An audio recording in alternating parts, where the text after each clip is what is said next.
is going on, everybody? It is episode 969 of Pop Culture Crisis. My name is Brett, and I am here once again with my co-host. Introduce yourself, please. Hello, Crisis Actors. It's Mary. I'm very happy to finally be back live with you guys. It's been too long, and Stop clocking to you that I'm standing on business. Let's go!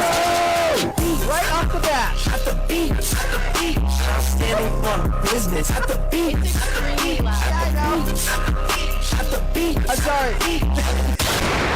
The best part of it is I went into the intro really, really heavy because it was supposed to go and I did my intro, but it didn't click. So I went, hello, everybody, for no reason. I thought you were just being intense. No. That was thanks to a $100 super chat from Shane H. Wilder. Happy Wednesday, Brett and Mary. It's great to have you two back live. I went to a beautiful Christmas concert of Gregorian chant Monday night, and it put me in the giving mood. So here's a proper crisis party for Christmas. We need it. It's been too long. Everybody dance. Thank you so much, Shane. We really appreciate that. Yes, absolutely. And we're just as glad to be back with you live as you are glad to be tuning in. Let everybody know where you've been. You've been busy the last couple of days? Yeah, I was traveling. I went to a wedding, one of those weddings where you hardly know any of the other people who got invited, which is always fun in its own way. And I must say, I've experienced what I can only call at this point travel abuse. And it's really just crazy what these airlines are getting away with. I'm not even going to bother saying which one it was because they're all doing it. And at this point, you kind of get the Spirit Airlines treatment no matter what you do, no matter who you book. And it turned out that, you know, of course, like any other flight these days, you don't take off on time. You get delayed like 2 to 3 times. You have a connection because you're an idiot and you didn't book it directly. And you don't make your connection. Or what actually happened in my circumstances, I literally sprinted until I could barely breathe and made my connection by like 2 seconds, literally by a hair. And I was really proud of myself for that because I'm in terrible shape.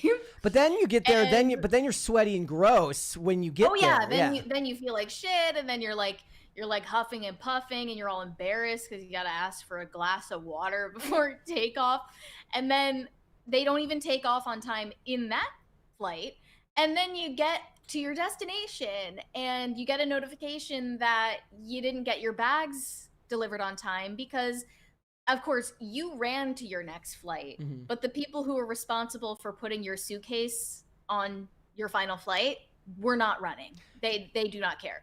So my luggage then had to get delayed to get to the airport, like way into the next day that I was in town. So that was painful. I mean, some of them were really nice, but most of it is just kind of what you've come to expect from the travel experience. Yeah. Like, unless you can afford to be one of the rare few that flies on a private jet all over the country and abroad, you are literally just part of the Spirit Airlines rabble. And what you want does not matter. Like, you are trash. I've seen those photos of like old photos of what airplanes looked like back in the day, and the seats were so much wider and you had so much more room to move around. And people were smaller, so it must have felt even more spacious back then. Would have been glorious. And that reminds me of the transportation secretary. I forget his name. He was like admonishing all of these people for dressing in sweatpants and pajamas at the airport when they're traveling for the holidays. I got heated about that one. I know, and I understand now why people got heated about it because I gave it some thought. At first, I was like, wow, like, I really agree with that statement. I think that people should present themselves well and, like, care about dressing well, even though they're in an uncomfortable situation. And then I gave it some more thought, and I was like, no, we're literally being treated like cattle, so why would we treat this experience like it has any importance? Like, this is some kind of occasion where we need to be dressing up for it. You know, I feel like it needs to be a two-way street. Like, the airlines need to not treat us like trash, and then maybe we wouldn't feel so incentivized to dress ourselves like trash, right? Yeah. Like, that's only fair. So I didn't know how to feel about that by the end of it. I mean, I don't wear straight up pajamas out and about or like at the airport at all. Personally, I don't know if I even own sweatpants, but I do understand to an extent why people do. I think that people could dress very comfortably without looking so bad, though. Oddly enough, for me, it's like I wear, I wear a lot of joggers and stuff out and about, but airplanes are one of the last places I actually want to do that because especially if it's in the summertime and you're not wearing a jacket, I don't want my wallet falling out. Yeah. I don't want to lose my phone and stuff. Like it's never happened in that respect, but it's like I think about that and I don't want to have that happen. Right. Yeah. We have a 20 from Pop Culture Junkie. Mary, welcome to the Laptop Warrior Army. You'll love Nashville. Have had many media/music colleagues work there. Great music, not just country. Friendly people and great food, especially after hours breakfast joints. Enjoy. Yeah. I mean, I have heard that Tennessee is the #1 state in the country for road rage, though. So I'm not sure how I feel about you saying they're the friendly people. I have already experienced a little bit of that. I mean, the traffic is pretty bad because so many people move here and it's becoming a little overpopulated. I saw some terrible nightmare fuel videos of the airport from around Thanksgiving where people had to get out of their Ubers and walk to the terminal so they can make it to their flights. I didn't end up in that situation, but yeah, people are pretty angry on the road here. You might even hear them honking outside of my apartment. I did hear some of that earlier. I'm not gonna lie, we've Olivia hates to fly. She does. So we usually, like, when we go back home to visit her family, we drive. And at first it was annoying and I didn't like it. Now, like in regards to not having to show up to the airport however many hours early, not having to either find a ride or like park your car and pay like a ton of money to leave it at the airport while you're there. Like, I don't really mind that drive anymore. We have another 20 from Carnell. If I may speak on behalf of my fellow actors of Crisis, we are glad to have the pop culture dynamic duo Brett, the voice of reason, Dasovic, and Mary, worth the speculation, Morgan, back live. And shout out to the lurkers. I don't know how we got those names. Brett, the voice of reason, and Mary, worth the speculation. I mean, have you ever said that? I'll Have you said like it's worth speculating? Is that like a phrase you use? Maybe it's one of those things that you say and you don't realize that you say it often. Yeah. Maybe that's my catchphrase. The other day, it's not a very cool one. The other day while I was doing a segment, like halfway through, I used the phrase, we live in a society, and I just kind of deflated and said, okay, we're there. We really do. Yeah. Yep. We live in a society. Guys, we have a bunch of stuff to get into today. I said, F it, we're doing it live. Fingers crossed, knock on wood, that everything goes well today. That's what we are doing. So hit the like button on this video and subscribe to the channel if you are new here and you have not subscribed here yet already. Please and thank you. Before we get into it, I do want to say that I did a video with an update of what's going on with Warner, Paramount, and Netflix. After this episode, you should go and check that out. Also, we have a poll up today, ladies and gentlemen, asking you what is the word of the year, and then what were the choices that we gave them? I got it right here. Okay, so it's what is the word of the year? Is it slop, performative, rage bait, or what is the fourth one? Parasocial. Right now, slop is in the lead with performative and rage bait tied for second place. I do think that it should be slop, but the results vary depending on which dictionary you're going to for the designation. Okay. I think we should just decide as a community. We will do that by the end of the episode. So what are we getting into today? We got a bunch of stuff to talk about. Vanity Fair is ruthlessly trolled the White House with these photos that I started seeing yesterday, and I was like, oh my gosh, those are horrifying. Who cropped those? Yeah. Apparently it was the Vanity Fair themselves that cropped them. So we are going to get into that. We are going to talk about Wiz, which is satanic. It's a Tinder app for children.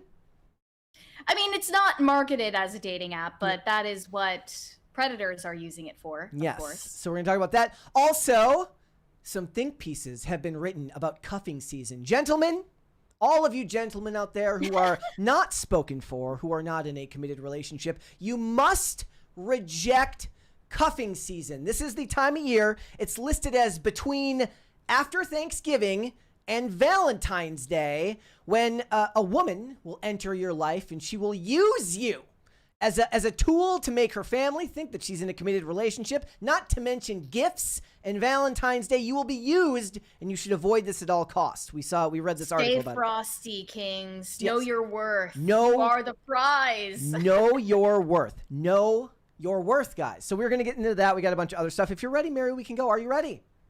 I think I'm ready. Then let's go I for hope it. so. Let's go for it then. Merriam-Webster's editors have officially designated SLOP as the 2025 word of the year. And honestly, I'm going to just give us credit for this because we call things SLOP, like at least on an episode by episode basis. And it's really fitting for just the genre of entertainment that we're constantly being served by Hollywood, that we're constantly being served by our social media algorithms. All of it is low quality slop. We were just recently talking about slop bowls, there's slop movies, slop algorithm content. It's everywhere. So it makes perfect sense to me why they chose this. But they added a definition for it because it has, of course, evolved in meaning.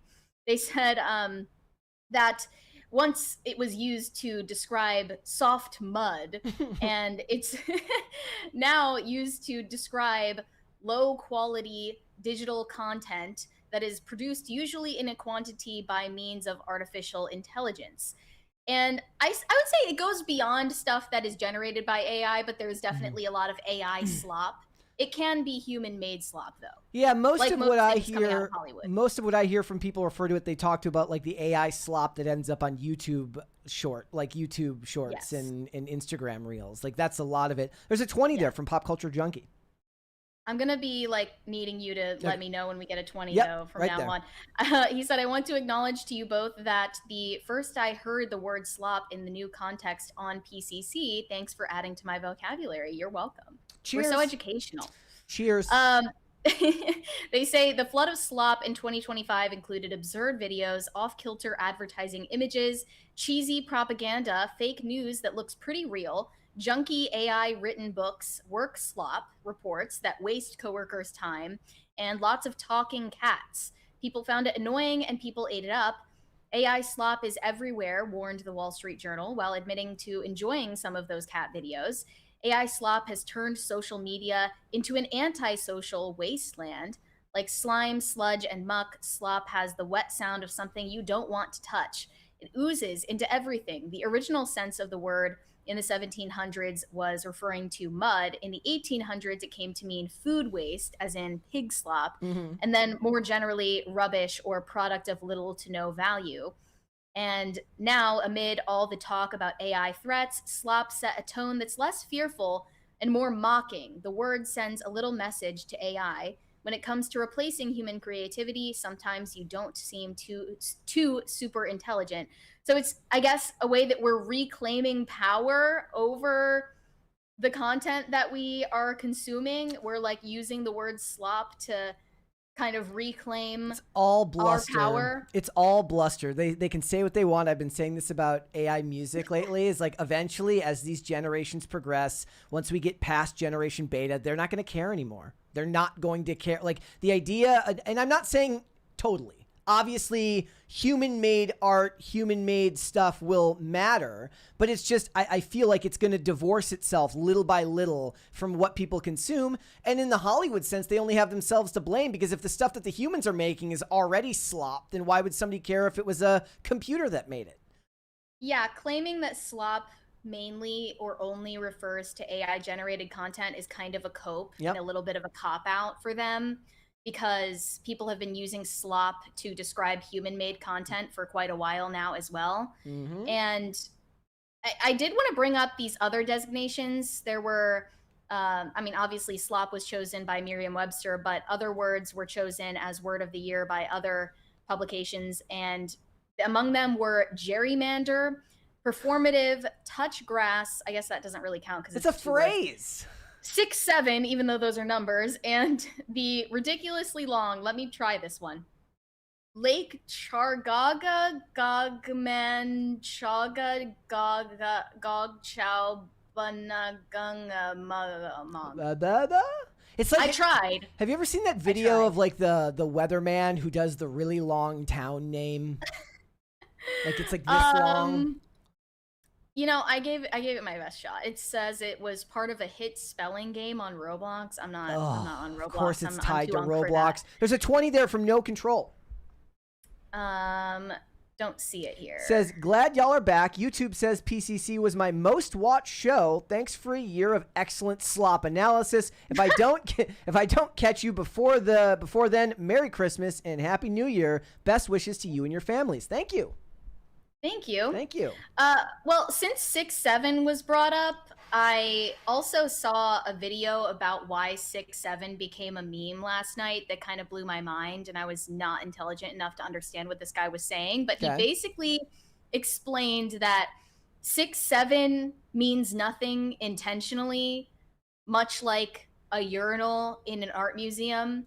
The point of the art is not actually the materials used to make this urinal sculpture. It's just the mere act of putting it in an art museum and you going, what? So it's just when you see it? So it's just postmodernism? It's literally postmodernism as a meme. And there are just as many memes about memes as there are memes about relatable real life experiences. But this is because...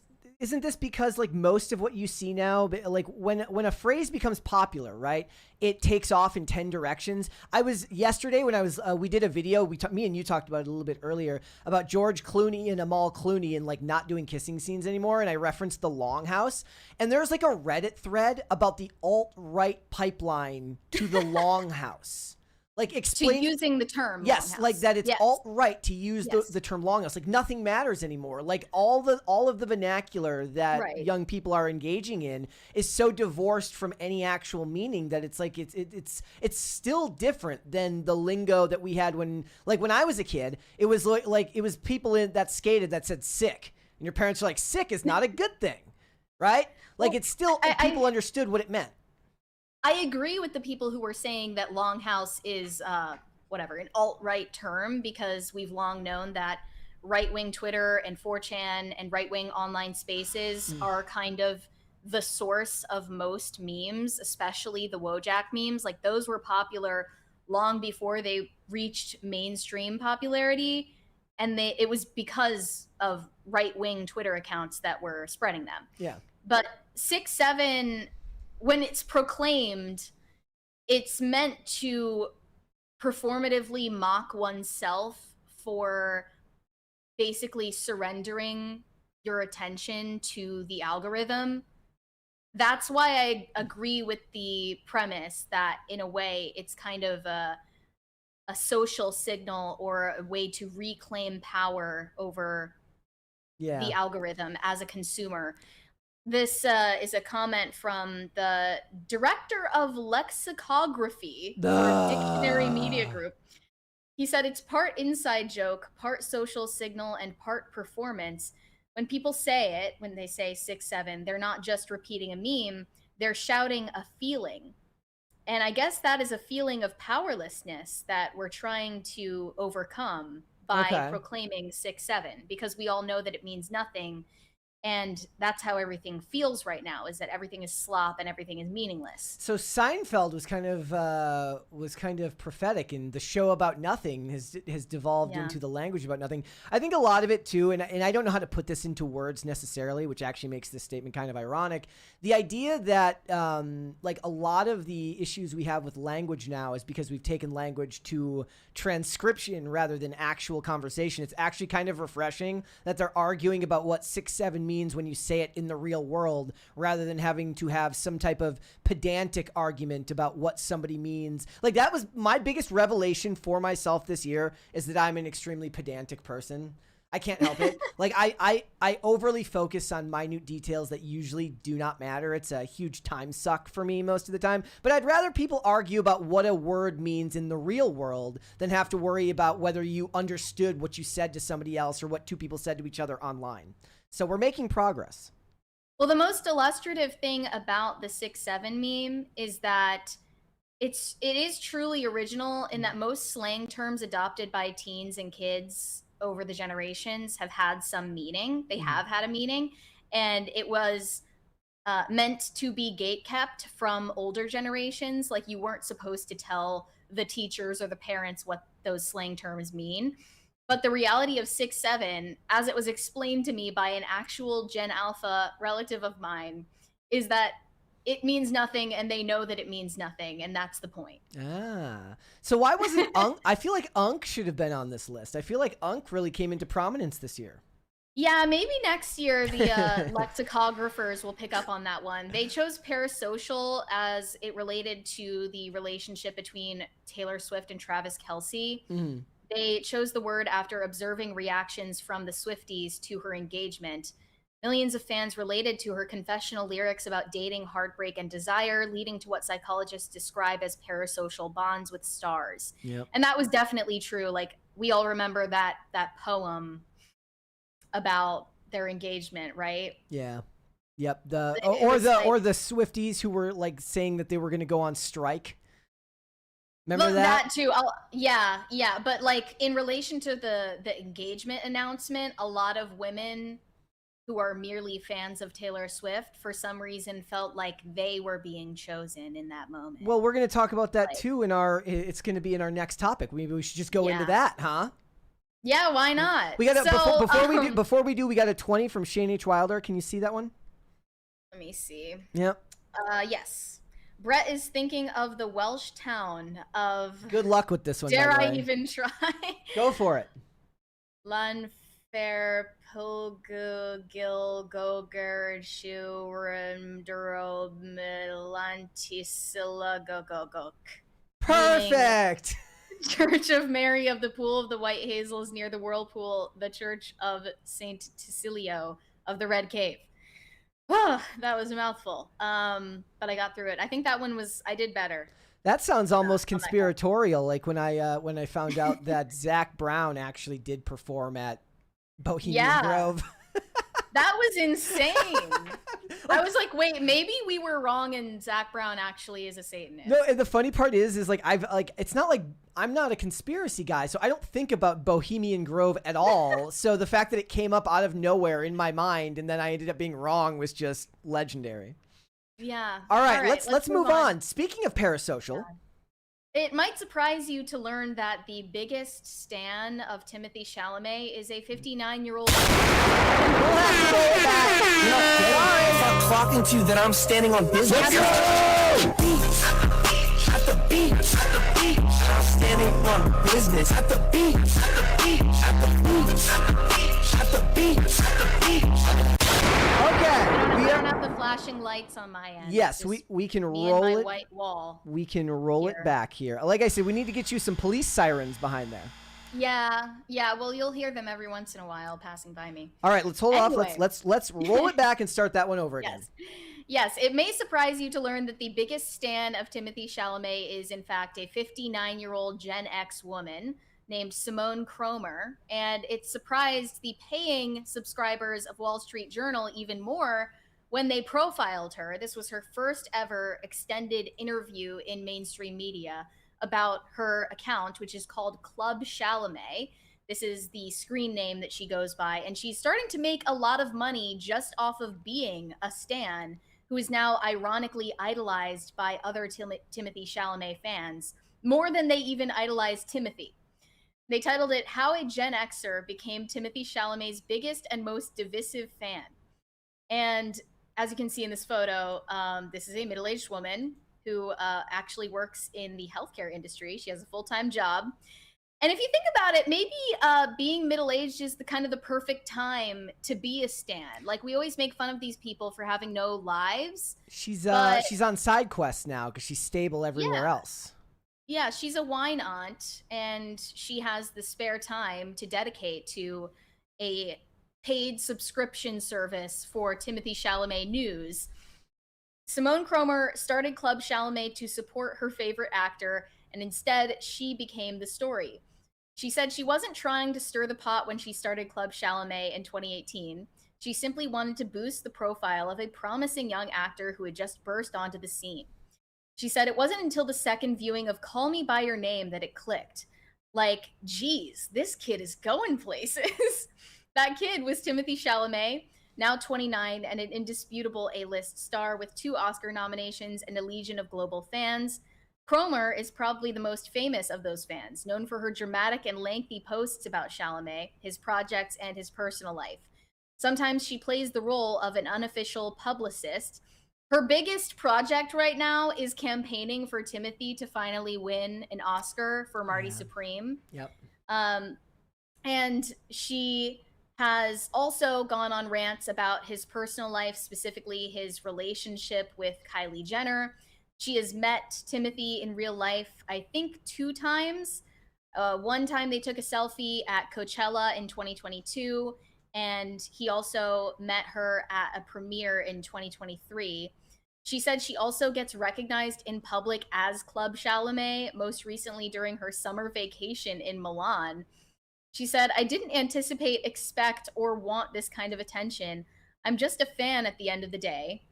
And they say that her behavior has become more aggressive over the years as she has been blocking people who criticize her, other stans who think that she is that she has an unhealthy obsession with Timothee. In this particular fandom, she is an outlier, a 59-year-old with a full-time job in the healthcare industry whose account has a reputation all its own. Cromer has been called a stalker and accused of taking an unhealthy romantic interest in Chalamet, all of which she staunchly denies. She says, I'm not ashamed of my fan activity. I'm not a stalker, and I'm not weird. She views Chalamet more as a nephew since her own is close in age to the actor, and she views him as a serious artist honing his craft. Her main goal is to help Chalamet win an Oscar. She said, I can't change the fact that I was born in 1966. I don't want to be a 24-year-old white girl running Club Chalamet. I am who I am. And they mentioned that she's been a fan of other celebrities and bands for a long time, especially it's in the Pearl genes. Jam. It's in the gene. Like you're just built that way sometimes.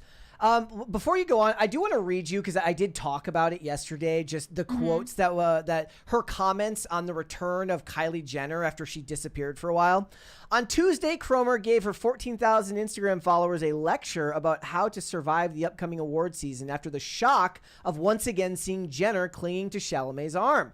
I wish there was something I could write that would cheer some of you up, she wrote. Please understand that I feel you. She advised them to find the perfect distraction, claiming that she drowned out the noise, of course, being Kylie Jenner showing up again, by watching a TV series about bloody vampire shit and a demonic clown in a racist town. Quote, you need to do the same for the next several months, she said. See no evil, hear no evil, speak no evil. Don't give in to the toxicity. I don't consume everything regarding Timothee. Just be more selective about what coverage you choose to watch. I'm here for Timothee, always. Long before and sure as F long after. It's just noise.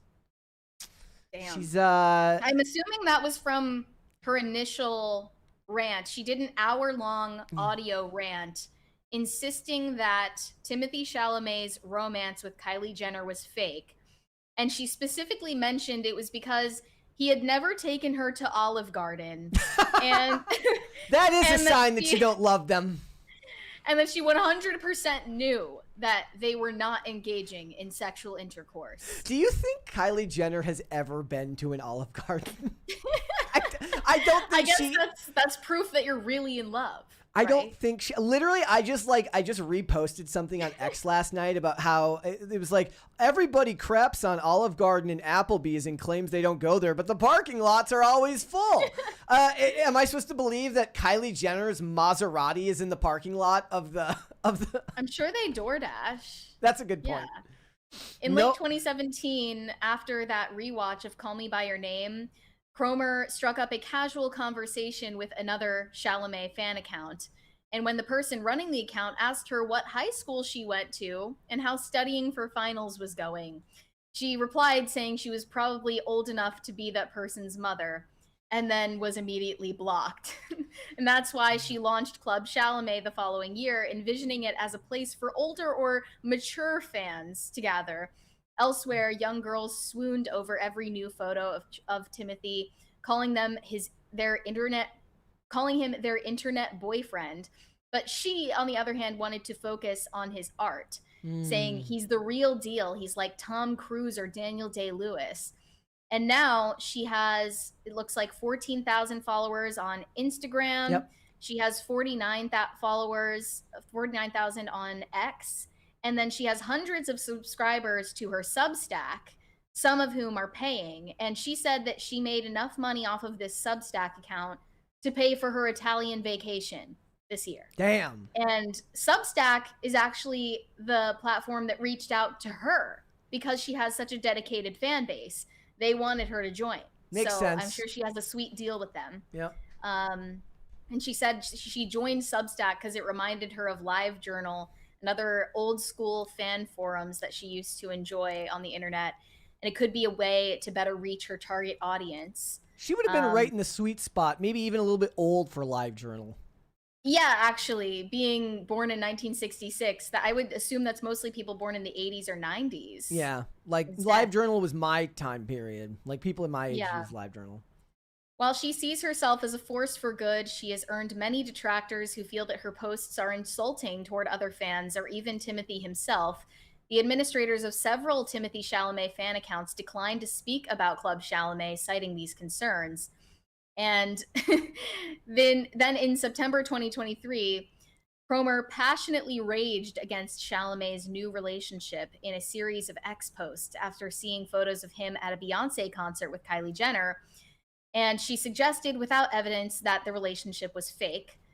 The tone of her posts softened after the backlash, but years later, she still refrains from naming Kylie Jenner in any of her posts, instead using euphemism like a guest or that person. They said that in that article I was reading, that after she went on that rant, she posted a bunch of pictures from that event, but didn't post any of the ones of him and her. Yeah. The relationship is the one subject that Simone Cromer flatly denied to comment on, but her posts have suggested she believes their coupling could hurt Timothee's public image and his chances of winning prestigious awards. He has been nominated for an Academy Award twice, the second time while dating Kylie, and is expected to be nominated a third time following Marty Supreme. And she, when asked whether she believes that who an actor dates can hurt their career success, she deflected, downplaying her sentiments. Any suggestions I make are just coming from a speculation of what I would like to see. I'm sure Timothee is going to have a lot of fun at this upcoming award season. I really think that the merit of his performance is what the voters are going to focus on, and I'm still going to be there to support him. Even after that bitch Kylie leaves him. She's going to be the one. This is why people get stalker vibes, because it's like a weird feeling of possessiveness over this person. Like, even after Kylie leaves you, I'm still gonna be here. I'm a real fan. Yeah. Kylie doesn't love you like I do. Like, that's why people think that you're weird. It's creepy. How do you not understand that? It's and then a lot of creepy. people took issue with the Wall Street Journal even publishing a profile on Simone Cromer, because this is how you encourage stalker behavior, by validating it and by giving it attention. Yep. Every person who's had a stalker knows that that's how it works psychologically. Yep. So there was a lot of backlash to the Wall Street Journal for publishing this. And then I saw, on the other hand, one defense of Simone Cromer from The Independent. A viral Timothee Chalamet superfan turned out to be 59, and the backlash shows an ageist double standard in fan culture. The woman behind Club Chalamet has become a strange source of ironic standing and public scrutiny, but would she have been so divisive if she were a 17-year-old girl? No, but that's because we don't take 17-year-old girls seriously in our society, and we know that they don't have developed frontal lobes. So when they behave in an insane way, we think that it makes perfect sense. When a 59-year-old woman, on the other hand, behaves in the same way, that's far more worrying. Mm-hmm. So I don't really think, again, that's not a double standard. People just call every standard a double standard now. No, it's just a standard.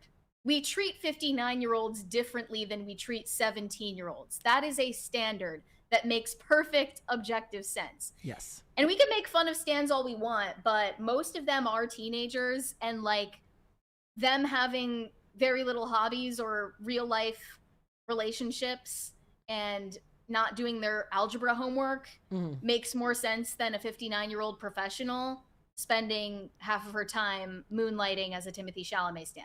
Yep, like, I agree. We can at least give them the excuse that they deserve for how insane they behave. You brought up the Swiftie union earlier. They did, argue that they deserve to be compensated for their labor in promoting Taylor Swift for free in their free time. And they demanded that they get their fair share of revenue from Taylor's album sales, streams, merchandise, and ticket sales, none of which they claimed would be possible without the labor of the Taylor Swift fan union. Well, they know about as much of that as Amanda Seyfried knows about socialism. I bring this up because the absurdity of stan culture has gotten to the point where I fell for a piece of fake news the other day, where this guy claimed that Taylor's team created an app for the Swifties called Tailored, where they would be compensated for free promotional work on social media. I actually believed it when he said it because it was so convincing and detailed and convoluted. I was like, oh my gosh, how did we not see this when it happened? Did we miss this story? It wasn't real and it wasn't labeled as fake, but like I found out by scrolling through the comments and I was like, no, they actually are like insane enough that I was willing to buy it for a second there. Oh, it's so depressing. All right. All right. What we're not going to split them up. So what do you want to see first? Cringe or cute of the day? Let's see the cringe first. Right, this is going to be a two-parter. Actually, you know what? Let's do one today and one tomorrow. Can we do that? Well, I'm not going to be here tomorrow. Oh, yes. We'll do one today, one Friday. Okay. Okay. We'll do that. So we'll do the first one here. Cringe. This one is it says complaining about Amy Schumer to a stranger. This is how I feel like we sound to people. Here we go. It probably is how we sound. Here we go. At Amy Schumer's weight loss, she dropped 50 pounds. She was the face of body positivity, which is a movement to accept your body no matter what it looks like, and it rails against unfair expectations on women and what they're supposed to look like. I mean, she made bread on that movement. Well, that's why she was fat. It was the carbs. But she puts up this hot photo and deletes all the old photos of her old body. And then she wasn't wearing her wedding ring in the photo, because apparently her and her husband are having problems because she told us that. Her husband's autistic. She talks about that a lot too. If she ends up with a non-autistic guy, that's going to be another major betrayal. Oh, absolutely. All these starlets, they got all this fame and all this money talking about body positivity, and then GLP-1s come out and they all get skinny, which is totally classist, by the way, and unsafe. We don't know what those GLP-1s do long term. Come on, guys. Come on, let's go. Let's go. Okay. This is literally our show. Pretty much. That's pretty much exactly what our show is like for the most part. Like they like it's like, so sometimes Olivia's dad will be like, so what are you guys covering this week? And I'll be like, bro, you don't want to know. Like, I was like whatever it is, it's not going to make any sense to you. Yeah. Usually I forget what we covered the day before, but sometimes I didn't forget and I just don't want to sound like that guy and explain it. All right, we're gonna do cute of the day. I don't remember if we did this one, but I'm doing it again. This one's from Cookie Don. He says this is me. It's me. So it's pronounced Meshach. We did do this one before. Like he had to like tell me how to pronounce. He had to like enunciate it. The other cat, the other black cat is Frida. I think my OG post wasn't tagged correctly. That is a very cute kitty. Oh, that is so cute, and I love the name. I was wondering if the other two were Shadrach and Abednego. There you go. But all right. very cute biblical name. Let's move on. Let's get started then. Yes. Vanity Fair just published a piece about the Trump administration and published alongside it a bunch of extremely unflattering, straight up nightmare fuel photos of all of them. You can see every individual pore, every individual wrinkle. And I don't think they knew that they were getting trolled, because how else could this possibly get greenlit? Like, what snake on the White House comms team gave this the okay? It's actually a part 1 of 2, and it's titled Susie Wiles, J.D. Vance, and the Junkyard Dogs, the White House Chief of Staff on Trump's second term. Throughout the first year of Trump's second administration, Vanity Fair writer Chris Whipple has interviewed Wiles amid each moment of crisis. The insider's account joins a portfolio of portraits for an unflinching up-close look at power and peril. So it was certainly an unflinching up-close look at every single one of them. The one of Caroline Leavitt, however, is getting the most attention because it was by far the scariest example. Yeah, I didn't even think this was real when I saw it. I wasn't sure who it was at first. And you can't just see every individual wrinkle, every individual hair on her face, every pore. You can also, unfortunately, see every individual lip injection site on her top lip, especially. Looks extremely painful. Not a flattering photo of our Gen Z 28-year-old press secretary. I have to imagine that they took these photos from a distance and then cropped them specifically, obviously with the amount of like megapixels that you can get in a camera now. But just, this is a troll. This is absolutely political in nature. And I'm not going to lie, they should have seen this coming. They should have. No, yeah, of course. This is their own fault. What did you think you were doing? And they constantly rail against the big bad media, but then they do work with the big bad media and then act surprised when stuff like this happens. I had to take it off screen because it was asking like, do they not realize like that the camera is 2 inches away from their face? They probably didn't, because the camera was probably far away, and this was intentional on the part of the photographer, whose name is Christopher Anderson.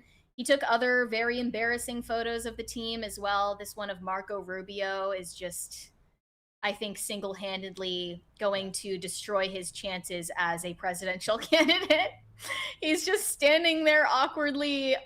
He's not like, he's not bowing his head. He looks like he has to go to the bathroom, and he's like, I can't tell what's going on here. Like, what did he think was happening? Did he know that they were snapping photos at this moment? Like, he's just kind of bowing his head in front of this lamp. But in comparison to the lamp, it makes him look medically short. Yeah. And he's only like, isn't he like 5'8"? Like, he's not even that short. Yeah. Maybe I'm wrong. I don't know. He was called Little Marco before he worked for Trump. Yeah. And then the other photos are quite awkward as well. There's one of JD Vance standing in front of a wall, which makes anyone look like they're in a cowering stance.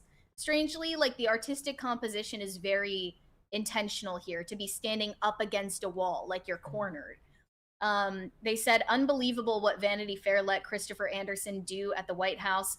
Really feels like he's making fun of them. Obviously, the close-ups are incredible, but placing them up against walls is wild.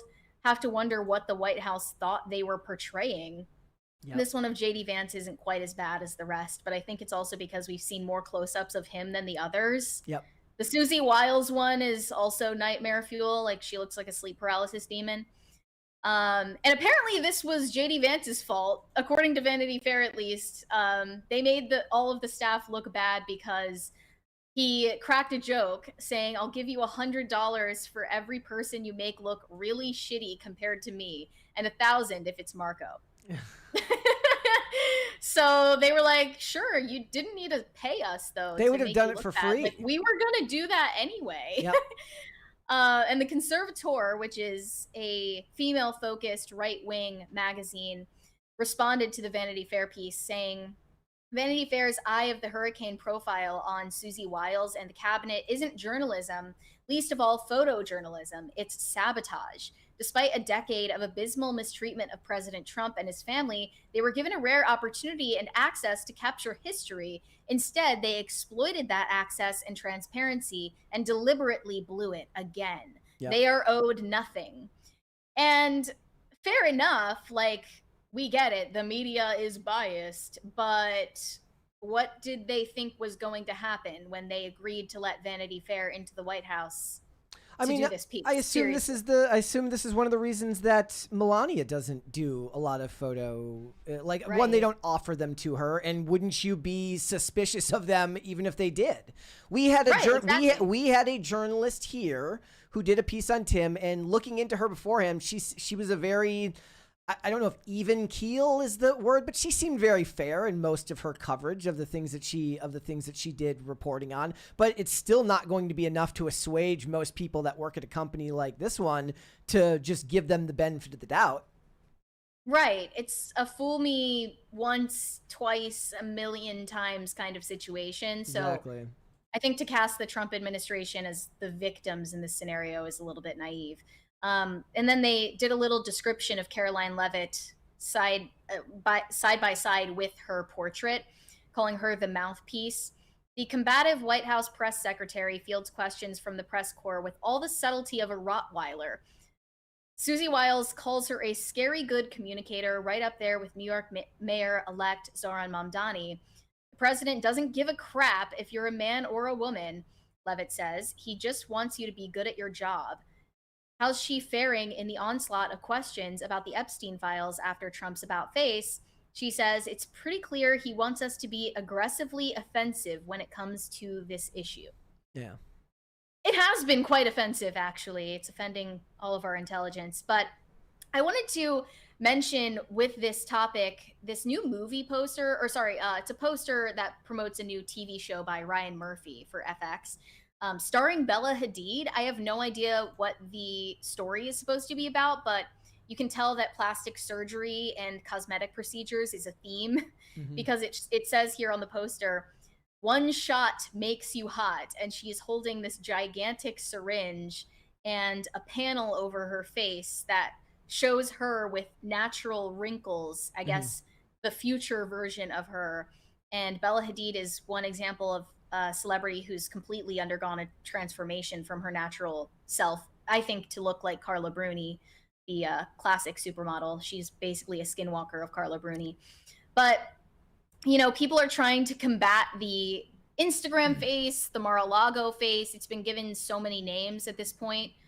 I would say the Mar-a-Lago face is distinctive in that it has these exaggeratedly arched eyebrows, and it does have the cartoonishly large lips, but there's something a little more aggressive and angry looking about the Mar-a-Lago face. Yeah. Compared to Instagram face, which is more doe-eyed and cyborg-like. It's almost reflective of the... Okay, so if you're a woman who makes it in media or politics, you do have to be very, very forceful. You do. Like, you're not going to get by on passivity or femininity inherently. Like, you do have to be kind of a shark. It's a requirement of the industry that you've entered in. It's almost like the physical manifestation of the difference between an Instagram model and somebody a woman who's going into politics or politics adjacent.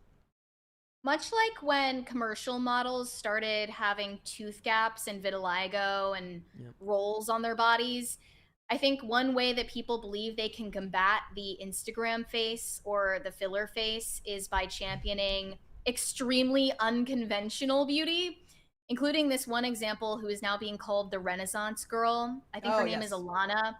And she does all these TikToks in medieval and Renaissance garb as if she is in one of the paintings from that era. And she definitely fits into that vibe. This is captioned, "The internet has given people way too much confidence to be nasty. This woman is strikingly beautiful. It looks like she came straight out of a Renaissance painting. Not everyone wants to look like a botched filler face Kardashian." She does have the facial features of what you'd see in a medieval, like in a Renaissance painting. Yeah. She does. But then I saw a response to this that said, "When did we decide that looking like you're from a Renaissance painting makes you pretty? Because them bitches in them paintings was ugly too." I don't think this is an incredibly effective way to change people's perceptions of the beauty standard. One of the comments says, "No, everyone was nice to her until she outed herself as a white supremacist and took a sponsorship with an AI company that was stealing artwork." Yeah, she did some kind of paid promotion with Meta AI. I don't know all the lore there. People are saying that she's a white supremacist. I have no idea what's going on. But I just have been inundated with tons of videos of this girl recently because people believe that the more we champion unconventional beauty, the less popular the filler face or Botox face is going to be, and yet it still is. Like, that strategy is not working, from what I can tell.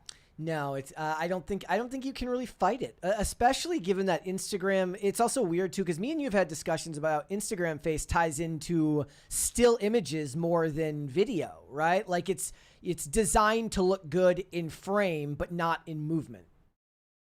It's weird. Exactly. And that's, I mean, people value looking good in photos more than they value looking good in real life. However, I guess if the Caroline Levitt portrait is anything to go off of, it's not working. It's weird. Because that's a 2D image that makes you look terrible.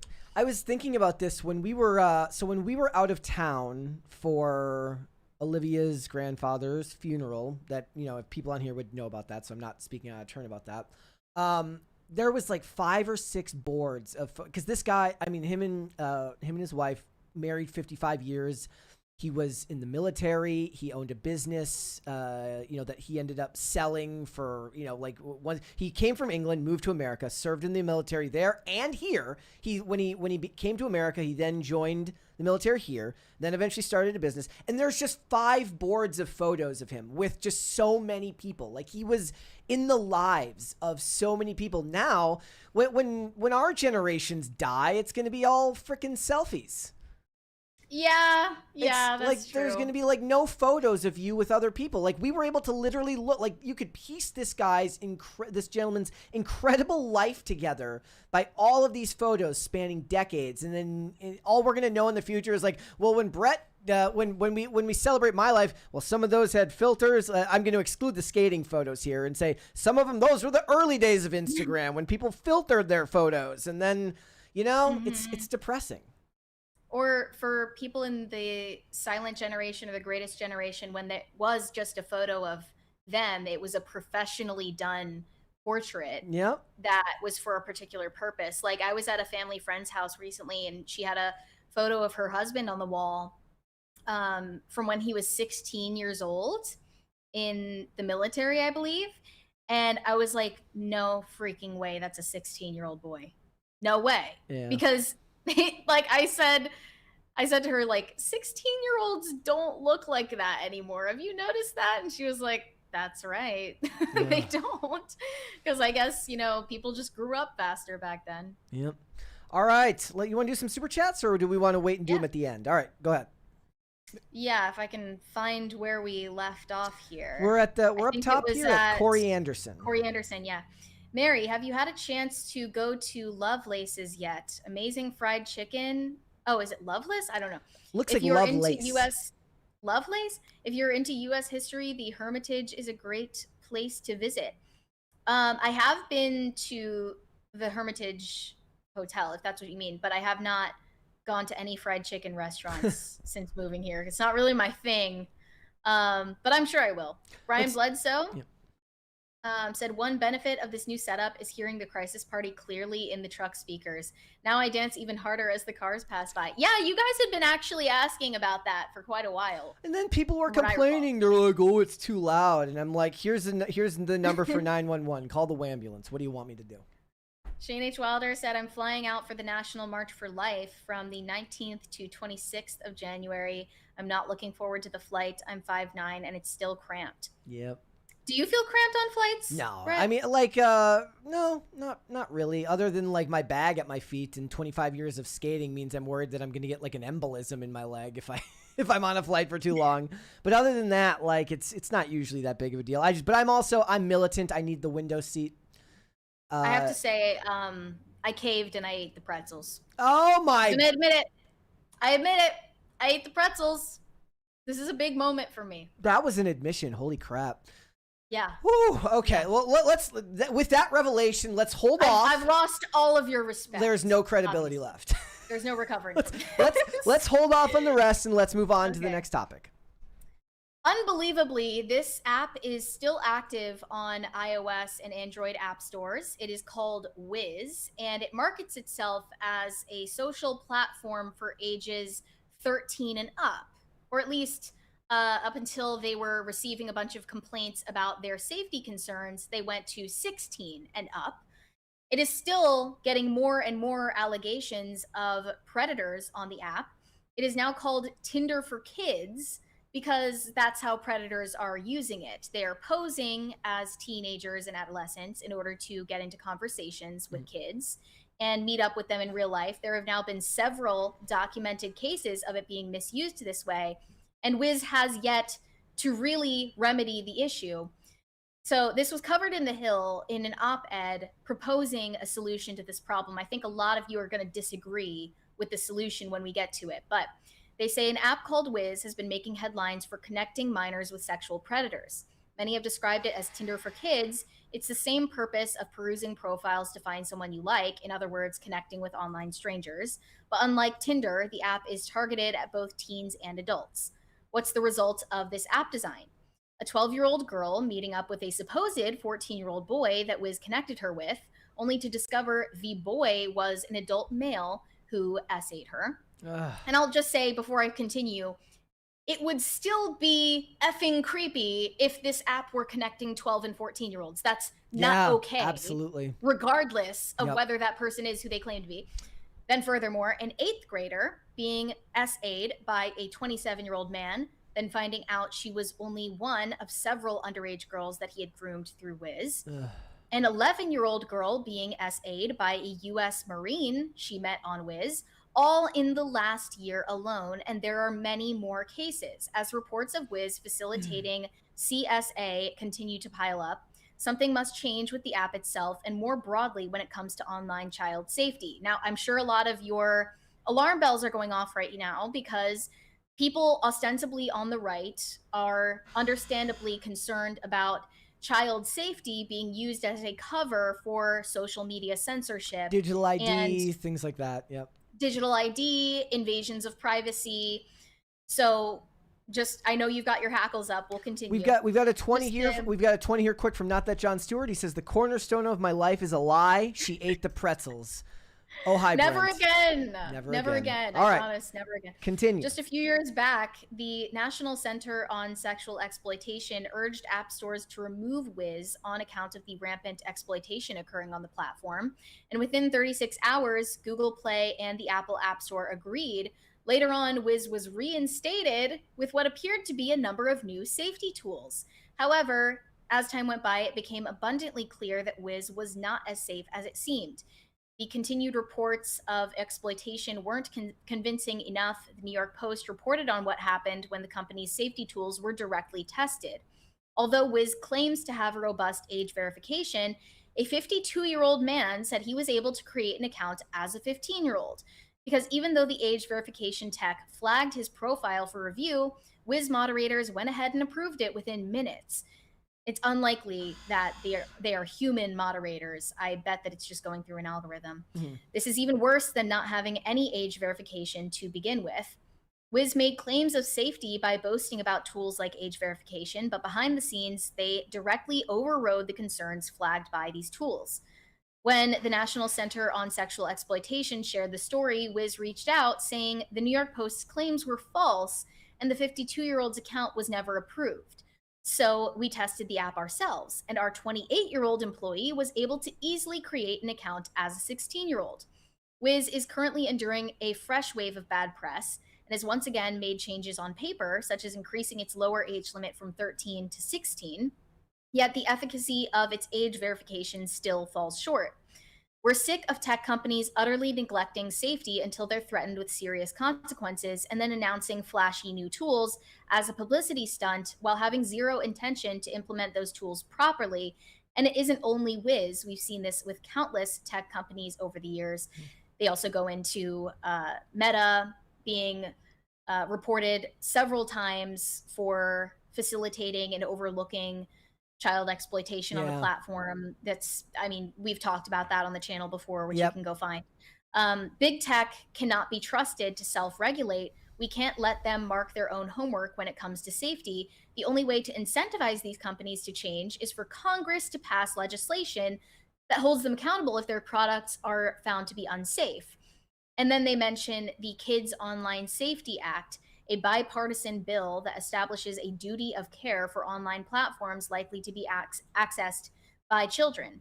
What this means is that tech companies must take reasonable care to design those platforms with child safety in mind. And they compare this to car companies having to stress test their cars before they're on the market, or recalling them when it's found that they're malfunctioning. And it should be the same for big tech. They argue currently tech is the only industry that does not have to worry about liability if its products are designed in unsafe ways. Importantly, this bill does not impose liability for the mere fact that a child is harmed while using an online platform. It only establishes liability if the tech company has not taken reasonable care to prevent such harms while designing their product. And that's incredibly open to interpretation. I would say not clear enough. And reasonable care can be also, like, you could say that Wiz took reasonable care. They implemented tools and then they just weren't good enough. So I don't think that's really gonna measure up. And they said the Kids Online Safety Act has been revised over the years after consultation with special interest groups to ensure that it will not be misused for censorship. It has specific language in place to block any application that would violate free speech. It clearly lays out what harms are covered under the bill to avoid any overly broad interpretation. However, they also don't go into specifics here.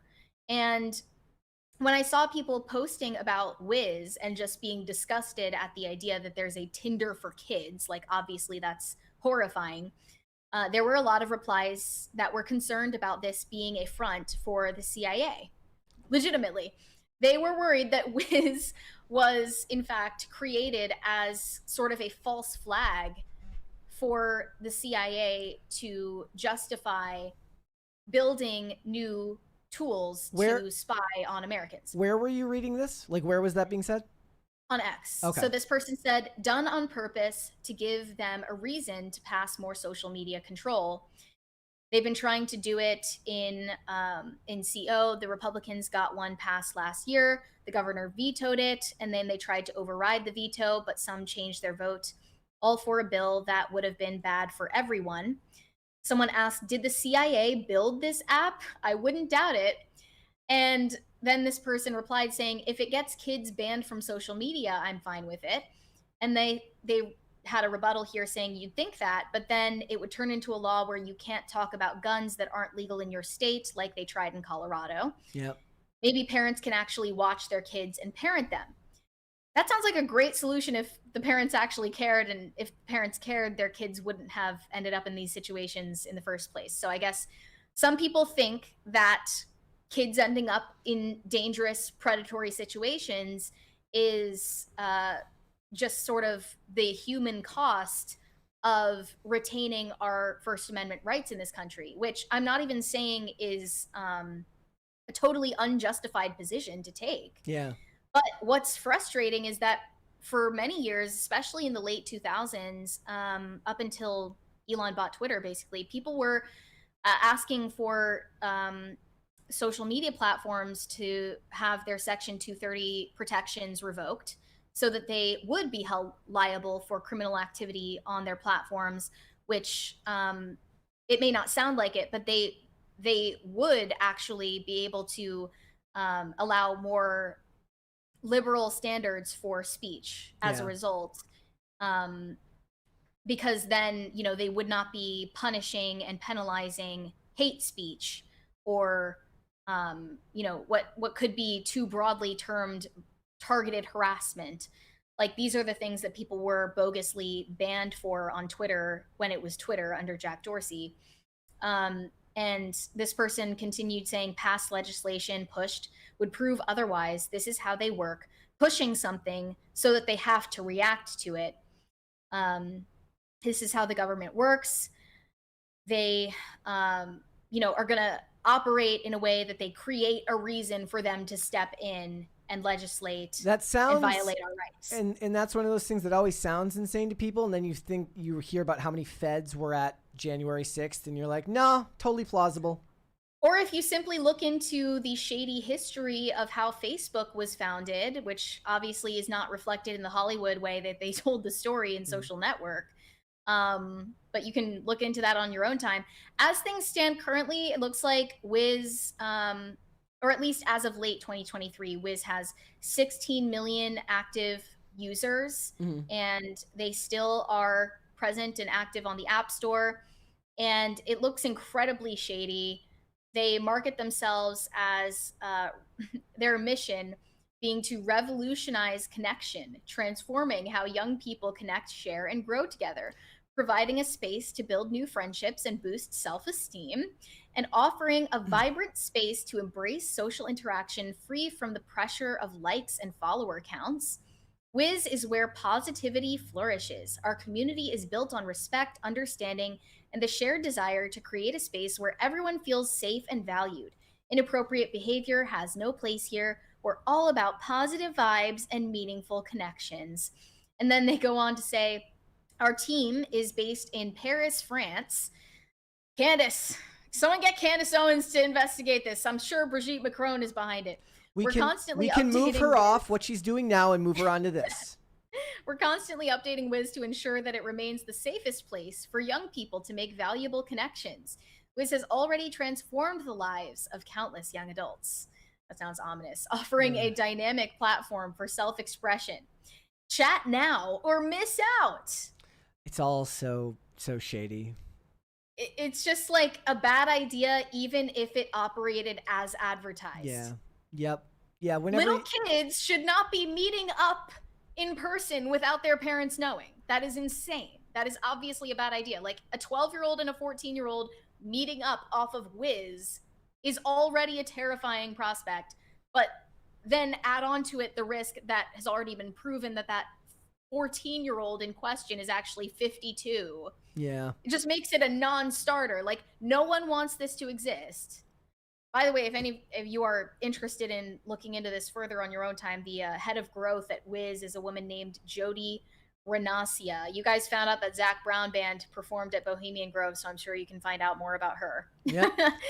But yeah, it's just absolutely disgusting. And it reminded me of this story that I saw the other day about a scam that a lot of teenagers are falling victim to in the US, which was just as angering and disgusting. It's just this spate of sextortion scams that are going around. Yep, that are mainly coming from the same, handful of countries, mainly India.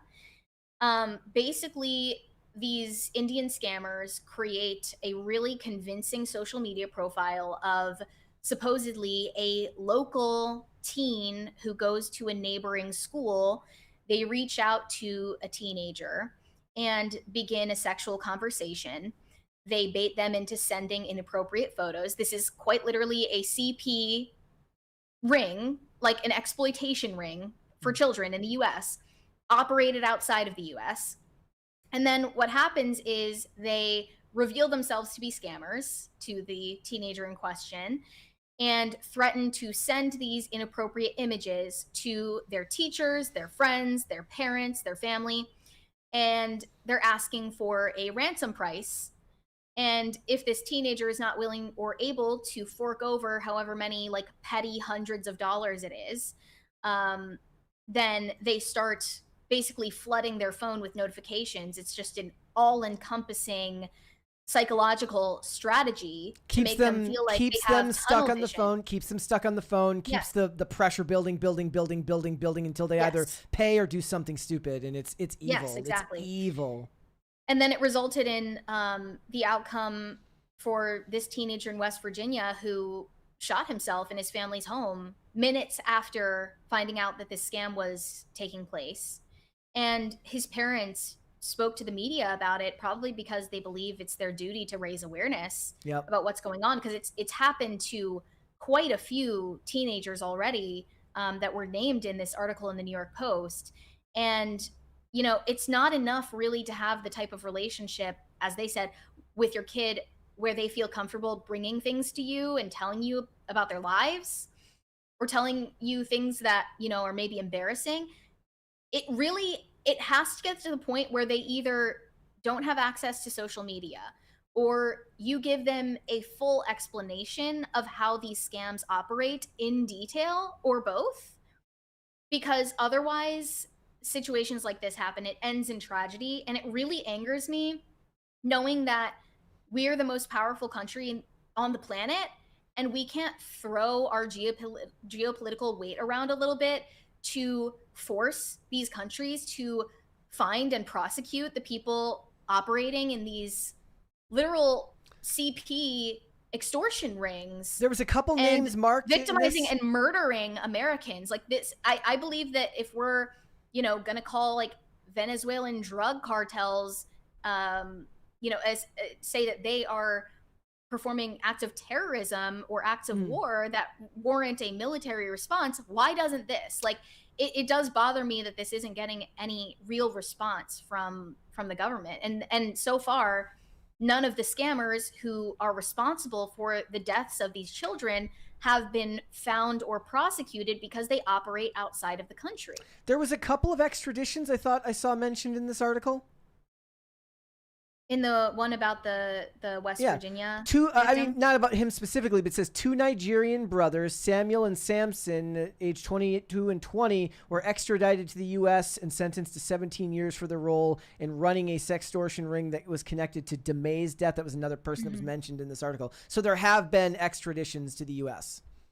Okay, well, I mean, thank God for that. But still, at this point, the father of the most recent victim... It was Jordan DeMay. Jordan DeMay was the person that was that had this happen to him. It says, after 17-year-old Jordan DeMay took his own life, 2 Nigerian brothers were extradited to the U.S. and sentenced to 17 years for their role in running the sextortion ring connected to his death.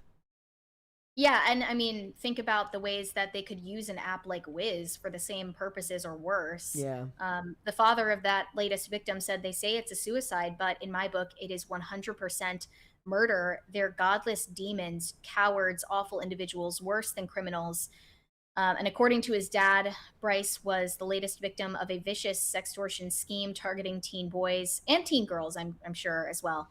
One that law enforcement says is surging. And they are scouring public social media profiles to learn about these teenagers and pose as their peers with a lot of context that makes it seem believable. Yep. Which is just terrifying. All right, that's a really rough one. Let's do some super chats. Marcos said, I think there's a siren. I heard it. If you guys can hear that. Yep, that's the ambulance. Yeah, it's literally on its way to you right now. Marcos look, said, they're like, you ate the pretzels. How dare you? What are you doing? I know they're coming to get me. It makes it sound like you live in a bad neighborhood. 6'7" is giving up after 2 tries. I don't know what that means. Then Greg Duvier said, Mary broadcasting from the Gongo. Basically. Yeah, it's rough out here, guys. Robert Delara said, if Timothee Chalamet really loves Kylie Jenner, he would take her to Taco Bell. That would be true love. That's true. Maybe they could get married at the Taco Bell Chapel in Vegas. That would be I think that would be brand appropriate. Let's do one more. Well, that's actually a real thing. I think like Benny Blanco and Selena Gomez's engagement photos were sponsored by Taco Bell. Like, actually. Remember that? Amazing. They were in a staged Taco Bell picnic. No Control said, I won't stand for the besmirchment of Olive Garden. It's consistent quality food that gives families a lot for the money. I think it's gotten pricey. I think it's more pricey than I remember it being. When we go, I'm always like, wow, that costs more than I thought I was going to pay. But the unlimited breadsticks are worth it. Let's face it. I would say it's consistent. I would not call it quality. Quality is a stretch. I like it. Quality is a stretch. It did make me, like, I'm not picky at all when it comes to food, really. But Olive Garden, I do remember legitimately just feeling like death after Olive Garden. And also, I'm just going to put Paula Deen on blast right now. I went to Paula Deen's official restaurant because I thought that it was going to be like, you know, homey, like Southern style, like chicken and waffles, coffee cake, that type of thing. No, it was not like that at all. It was literally like, it was like glorified Golden Corral, except you don't get to pick your own food.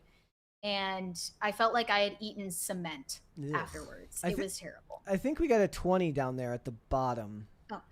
From Pop Culture Junkie. Yep. What scares the shit out of me is how close are we from these folks in India automating this whole disgusting process using AI. I'm sure we're not far at all. I'm sure that's already happening. Yep. Yeah. Yep. All right, let's hold off on the rest. We'll come back after. Let's move on. Okay. Guys, you've probably heard the term cuffing season before. You might even think that SZA came up with it because of her SNL skit that went viral a few years back. But cuffing season refers to a period of time where single people begin looking for short-term partnerships to pass the cold months of the year. And it usually begins around October. So, you have somebody to go to the Halloween parties with, do a matching couples costume, and then it lasts until conveniently just after Valentine's Day. And the use of the word cuffing refers to handcuffs, but is slang in the same vein as getting hitched. So it is kind of threatening if you think about it when you think about the term in use, like you're actually getting trapped into a relationship. The reason for that, as was explained to me by Jack Posobiec of all people, is that young men are being victimized during cuffing season every year, unbeknownst to them. Yeah. They are being trapped in exploitative relationships for the purpose of social media clout and gifts. He tweeted out, "Cuffing season is that magical time of year when a girl who swore they were focusing on themselves suddenly start hunting for a temporary winter boo like they're assembling a survival kit. She'll be gone as soon as spring comes. Do not get cuffed, young kings. Stay frosty." And Jack Posobiec's Human Events op-ed writer Kenny Cody expanded on this idea, saying, "In the same way hookup culture has eroded the American dating scene, cuffing season is damaging young men during the holiday season. Men are being emasculated by attention-seeking women bragging to their friends about going to see Christmas lights with a dude whose name they will not remember come next summer." I just find it kind of unbelievable that you actually want to be around somebody that you don't like that much just so you can take Instagram photos. I mean, I think part of it is also like there is that certain type of person who doesn't know how to be alone, and maybe the holidays exacerbate that. And then, there's a lot of self-interested people in the world today. There's a lot of people who talk about the idea that they date what people date what they believe is beneath them, and there's like that sense of disdain that they have for that person despite the fact that they're in a relationship with them. Like that feels like that's a very real thing that people talk about, even if it seems absurd to you or I, where if you're like well adjusted, well, why would you want to spend time with somebody either A, you don't like, or B, you don't want to be around anybody at all? It's crazy. Yeah, that doesn't seem very self-interested to me, but I mean, but if you want the gifts, but also like it is a trope, it is a real thing that still happens where when you show up for Christmas, your mom or your aunt is like, "Still alone, huh? You've been in the big city for years now and you haven't met Mr. Right yet." And maybe it's not even meant to be derogatory or hurtful towards that person. Maybe they're just thinking about themselves, and that person that they cuff themselves to is kind of a victim by proxy, where they're like, "I just don't want to be I don't want to be alone." Anybody not realizing how hurtful that is to a person who's approaching the relationship in a serious manner. For the serial monogamists, it's cuffing season literally every season. Yeah, I've got a couple of friends who were literally like, we're not talking like short relationships. We're talking like they went the distance on all of them, like 3 years, 5 years, with multiple, like I'm talking 3 5-year relationships over 15 years. That is crazy work. People just tend to leapfrog from relationship to relationship when they don't know how to enjoy solitude. But do you agree with the idea? Do you agree with the idea that you need to learn how to be comfortable in your own skin before you can be in a relationship effectively? I think that people can take that concept too far, but yes. Okay. Like in principle, yes, you do need to be a person with a fully formed identity outside of a relationship before you're prepared to have a mature one. Okay. I think people take it too far when they say like you need to dedicate like a decade of your life to intensive therapy to resolve all of your childhood trauma that you didn't even know you had before you're willing to settle down in your late 30s. Yeah. Like that's taking it too far in my opinion, but that distracts from the real point, which is that you shouldn't be so desperate for a relationship that you barely even get to know yourself or the other person, and it's really just a self-serving measure. But another argument for why cuffing season exists is that people feel a pressure to bring someone home for the holidays to impress their family, which to me seems a little detached from reality, because if anything, I would echo Substack writer Freya India here. My generation is, if anything, pressured not to settle down or bring someone home too early. And I don't think there is as much, perhaps any, pressure to get into a relationship from family. You don't think you don't think that changes over time? So yes, like your generation in your early 20s, they're like, you don't have to bring a guy home or a girl home, when you're 21 or 22. But once you get up into your late 20s, your mom or your dad are going to be like, I wanted grandkids. Why haven't you brought anyone home for the holidays yet? I mean, I don't think that is I'm not so sure. I mean, obviously it varies from family to family and the values that they hold, but I would say pressure from family to get married is at an all-time low. Okay. Like for human history, maybe. But they expand on this idea here. Cuffing season runs from Thanksgiving through Christmas and New Year, conveniently ending around Valentine's Day. And during this time, young women often seek temporary relationships with vulnerable men, offering companionship with dates like hot chocolate, Netflix, and matching pajamas, but without long-term intentions. It's all a humiliation ritual.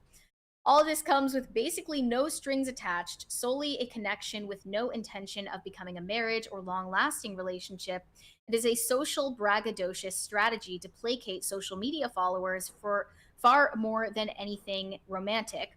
All cuffing season stands for is a human hot water bottle utilized to thaw out these young women's isolation when it's cold, and used to make their friends who don't have a confused, cuffed young man jealous. So they think it has more to do with bragging on social media that you're out like going ice skating with your new boyfriend, or, this cute gift that he got you for Christmas. And I feel like very divorced from this, because I feel like I obviously I don't share things like that on social media, but I don't know a lot of people who do. But to be fair, I did see someone who shared, like, I counted up 15 different posts from her wedding. So, and they were all carousels of like 20 pictures. So I think people do go overboard with that kind of thing. What is the socially acceptable amount? What is the socially acceptable amount of posts? It's definitely not 15 15 posts of carousels of photos. Yeah, I mean, nobody even wants to see that. Or if they do, they're like kind of messed up. Cuffing season, they argue, is based on similar principles to hookup culture as its seasonal cousin. Social media has made it even worse, with dating apps like Tinder spiking in usage and popularity during the winter and fall. That's crazy. I didn't even know that. I guess people are just staying inside and like scrolling through people on Tinder. Well, yeah, and they're bored. Isn't it true that more babies are made in the winter too? Is everybody? I think so. I think that's true. So, yeah. And your Facebook, Instagram, and Snapchat feeds riddled with temporary relationships you'll forget existed by March. This term is among the most harmful to young men's confidence, as it can lead them to seek false companionship and succumb to pressure society puts on them. I feel like this article is treating the men as if they're children. and not like fully fledged, like full formed human beings who are capable of their own decision making. I feel like it's infantilizing the guys a little bit, and it's putting a heavy amount of blame. Now, no doubt that this exists. We live in a materialist society, and there are definitely a lot of narcissistic people who live to make sure that you see whatever is going on in their life in the best possible light on social media. But like, articles like this, they serve to like make you unbelievably weary of like any girl, and guys are already having a hard time picking up the ladies these days, as they say, and this isn't gonna help. It's just spreading more suspicion amongst the sexes. However, it's not hard to imagine the stereotypical Gen Z woman who gets cuffed during the cold months and then breaks up with her man because she heard the new like Lizzo album or whatever. I told and you. then wants to have a hot girl summer. All pop and music. The all cycle pop music. repeats. All pop music is predictive programming to. It's all music to make women feel INDEPENDENT in the car when they're driving to and from their mid-level marketing job. Yeah, they say hookup culture has reduced the commonality of marriage and long-lasting relationships to the point where it's eroded American culture and our thoughts about commitment.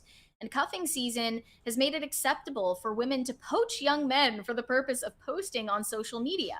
Men are being emasculated for attention-seeking women getting to brag to their friends that they went to see Christmas lights or buy matching ugly Christmas sweaters with a dude whose name they will not remember come next summer when complete debauchery could be on full display. Christmas time and the holiday season should be a time to build lasting bonds with loved ones and foster hope for meaningful relationships that endure beyond social media trends. Relationships are not temporary utilities, and Christmas time is not dedicated to boosting the egos of isolated young women who attempt to prey on young men. This time of year should be devoted to couples in relationships primed to marry as they come together to celebrate the holiday season. Well, I got engaged 3 days after Christmas, so maybe there's something to it. Fair enough. We were in Michigan. I asked her father. I had to, of course, ask her dad's permission first. And then 3 days later, so I did it right by Jack Posobiec standards, and all these other hoes are trifling. That's what they're doing. Yeah, so I guess if you follow Jack Posobiec's advice, only get cuffed in the spring or summer. There's if it's cold outside and a woman expresses any interest in you, she's trying to victimize you to become her purse puppy. There's actually a song from the reverse perspective of this called "Single for the Summer" by Sam Hunt, which is basically the exact opposite of this. It's from the guy's perspective of summer comes around, suddenly he doesn't have time for her anymore. Mm-hmm. Yep. Well, I've been seeing a lot of these random like meme clips of Nick Fuentes on Instagram lately. And I think one of them was related to, he didn't like say cuffing season, but he was kind of talking about that, how like guys get into these relationships during the holiday season and the girl is just haranguing them to like, we need to do this, we need to do that, we need to go to the Christmas tree farm, we need to go to the pumpkin patch, we need to go ice skating. And we have to take photos of all of it while we're doing it. And we have to take photos of every single one. And that is understandably frustrating for Gen Z men. However, you could also do with having a little bit of fun. Yeah, but then what if he's like, no, mine is perfect. My girl never wants photos of me. Did you see that post recently of the girl who got engaged and she covered her like fiance's face in the photo?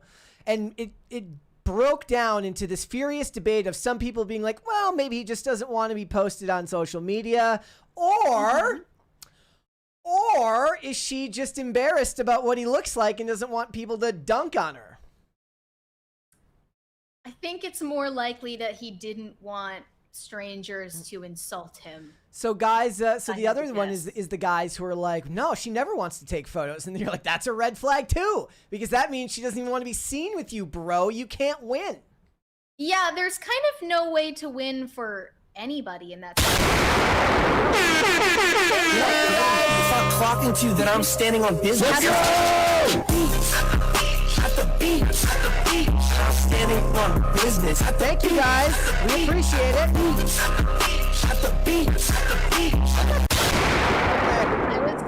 I don't know if I said this on the show yet, but I was being laughed at by people across the street.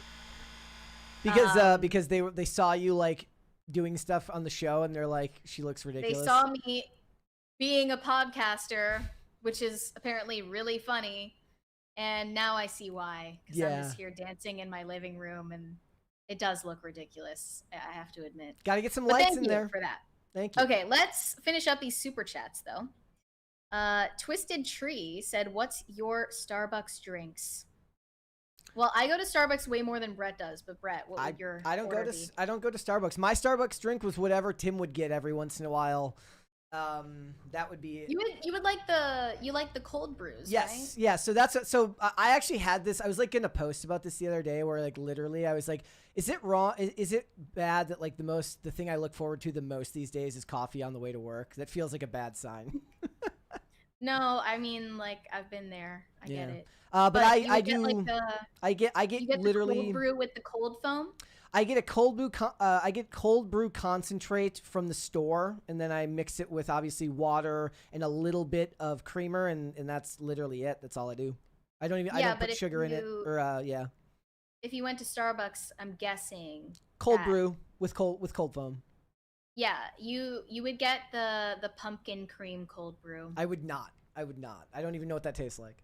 I guarantee that you drank one without knowing it because you Probably. didn't look at the label. Pat the plumber. Oh, I didn't realize I didn't answer. I already told you guys what my Starbucks order is though. Should I gatekeep it? No, tell No, him again. I get 5 shots of blonde espresso over ice with a splash of almond milk and pumpkin cold foam with cinnamon on top. There you go. There you go. And I was told by Kellen that that's not really coffee because it takes longer to say it out loud. If you say more than like 3 words out loud when you order your drink, apparently it's fake coffee. It's not real. Pat the plumber said, "Oh man, total W with the new camera setup, Mary." I think we need to. I think your lights need to be raised a little bit. Do you have a? Are you using a? Yes. Are you using a ring light? I have ring lights. Okay, I yeah. think the way it's casting shadows. I think raising the ring light a little bit would help, because it's causing some shadows on the face. Or maybe I'll get a couple of more, maybe a neon. Yeah, behind I me think as a well neon light for behind you would do really well. So to add some dimension. well, it's just I Okay. mean it's to create some type of visual consistency between the two shots. It would go a long way. Oh, okay. Corey Anderson said, "I meant the Hermitage as in President Andrew Jackson's home." Oh. I didn't realize that's what you meant. I thought you meant the hotel. I mean, was that his home? I don't know. I guess I'll have to put that on my list of places to visit. Olivia Dasovic said, "Papa was the best. Please pray for our family, my stepmom especially. We lost my nana just 2 weeks ago after his funeral, 34 days apart." Yeah, Yes, we will that's be praying. you do hear about that a lot of the time. You know, like when you've been like 55 years they were married. That's incredible. Like that's Yeah. just incredible. But Yeah. rest in peace. They were like it's kind of crazy too because I got a chance like to not just meet them but know them in a very short period of time. We spent a lot of time with them. So we're gonna be back out of town for Nana's service in January. Mm.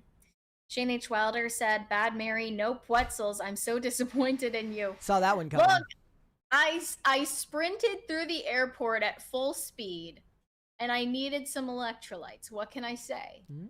I don't know. We all have our moments. We all fall, and we all fall short of the glory of God, and we eat the airline pretzels. So what did Alfred happens. say to Bruce when he says, "Why do we fall, Master Wayne? So that we can learn to pick ourselves up." And sometimes when you pick yourself up, you accidentally eat some pretzels. I will say it's more acceptable to take the pretzels or the cookie or whatever they give you and take it home. Because I took the bisque off and I had it the next morning with my coffee. Good call. So don't regret that. Pop Culture Junkie said, "Mary ate Pwetzels. No wonder the devil posted on X that ice was starting to form this morning on the walls of hell." On the walls of hell! Yeah, that really shifted the tectonic plates when that happened. Shane H. Wilder said, "Kids don't need phones, much less apps like Wiz." Yeah, I mean, obviously, it's just they're probably downloading it without their parents' knowledge or permission. And if we're being brutally honest with ourselves, if their parents did know that they were downloading Wiz, their parents wouldn't give a shit anyway. A lot of times Like, I that's think true. that's what people don't realize. Like, if you're a thinking person on literally any level, you just don't relate to the average person in this country. I mean, I'm sorry, but the average person just doesn't really think about the consequences of their actions and decisions. And if you do, that means you're the exception, not the rule. That applies when it comes to parenting as well. And parenting is becoming more difficult, not less, because of all these different concerns that are rising in prevalence. I mean, like, Wiz is kind of the least of our worries if you think about it. Shane H. Wilder said, they're coming to take Mary away. Standoff incoming. Pretty much. You guys are going to watch my apartment get raided. I'm going to get arrested by the Puetzel police. Robert Delara said, animals hibernate in the winter. Maybe single people who seek false relationships should also do the same. Yeah. I mean, I'm not trying to say that, like, it's not a real phenomenon, but also, like, should be pretty easy to tell when someone is using you for social media clout, right? Yep. I don't know. Like, you were right to point out that it kind of cast men as like these bumbling idiots in the article. Yeah, like they're total clueless victims who have no idea what's going on. If she's like, if every time you go to do something, she's like, hold up, hold up, hold up, we need to do this. You're like, look, sometimes we gotta just enjoy what we're doing for what it is. But the thing is, how did you meet her? Did you meet her online? Like, then you knew what you were getting into going forward. Like, you already knew that she was like that. Yeah, you can vet for that pretty easily. Yep. Shane H. Wilder said, don't date out of desperation and loneliness, date to discern marriage. I mean, agree. that was another problem with like his premise there is like the article acts as if that's what most people are doing, and it just feels like most people aren't doing that these days. It also seemed a little bit detached from reality to focus so heavily on hookup culture, because that's not prevalent amongst most of Gen Z. Like, hookup culture is a distinctly millennial phenomenon. It was normalized and glamorized mostly by millennials. It was put into practice by millennials. Gen Z, for the most part, is not engaging in hookup culture. They're hooked on porn, probably also like AI relationships. And Adderall. Adderall and other prescription medications and non-prescription medications. You know, weed. Their anxiety pens. I did scrolling. I did a video on the trailer for Supergirl where she's like, it's like hot mess Supergirl, which I was like, okay, it's so cringe. It's so cringe. I was like, it's not going to speak to Gen Z. It's going to speak to millennials, if anything. It would resonate. I was like, you might as well have just hired Kesha to play her and aged her down. James Gunn is to Supergirl what Sam Levinson is to Euphoria. Yeah. I hope that translates, because it's a Gen Xer. Supergirl is a Gen Xer's idea of... Sorry, that's a really loud car. Supergirl is a Gen X man's idea of what a Gen Z girl acts like. Yeah. Or talks like. Yeah. And Euphoria is a millennial's idea, like an elder millennial's idea of what Gen Z in high school is up to and what their lives look like. It's just totally detached from reality. And it really cringes me out, mainly because of that, but also because, like, James Gunn's sense of humor really doesn't resonate with me. I made the point when I did my reaction. I was like, look, there's a couple of shots in there that show her in moments of actual vulnerability. As like, if they lean into that enough, it can be a story about redemption. Fine, it is what it is. I'm more liable to give it my time in a movie, which is only going to cost me like 2 hours, as opposed to 8 episodes of a TV show that's going to take up 8 hours of my life, at minimum. But that's the trade-off, right? The movie is going to cost you less time and more money, but the TV show is going to cost you less money but way more time. Yeah. So you're kind of effed either way. Yeah. That's how it is now. No Control said Mary needs some pink neon to match the set. I know. It's a work in progress, guys. You have to bear with us here. You don't... We're still figuring it out. Perfect is the enemy of good. You need to just get going and get started, and then we'll move from there. Be grateful. I know Thanksgiving already passed, but be grateful that we're here giving you the nourishing content that you need and deserve. I read something today and heard nourishing, and I wanted to die. I don't even remember. It was the worst example I've heard in recent memory of the word nourishing. I hated it. I saw this skit that was like, I listened to all the podcasts on Earth, so you don't have to. And it was just a bunch of insane clips. Like, that one that really stands out to me is don't love your job your love. But another one was from Culture Apothecary, and it was Alex Clark saying to this woman, like, what can you tell us about almond flour? And like, this chick, whoever she is on the show, she's like, it's probably the most toxic substance you can put in your body. Almond flour. Isn't it literally just ground up almonds? Am I crazy? I don't know. I don't watch Culture Apothecary or podcasts of that nature. I don't know. I don't really consume almond flour that frequently, but when I do, I don't feel like I'm about to die. So I'm gonna go off of my own personal experience with that one. Oh, here's a post that we could have talked about. We could have put this in the segment from, what was it, from Vanity Fair today. Olivia Juliana says, you can tell she's never been fully embraced by the Trump wing because she got work done but doesn't have Mar-a-Lago face. Who is that? Is that Tommy Lahren? Yes, it is. That's a photo of her from back in the day when she was working at the Blaze, I think, in 2017.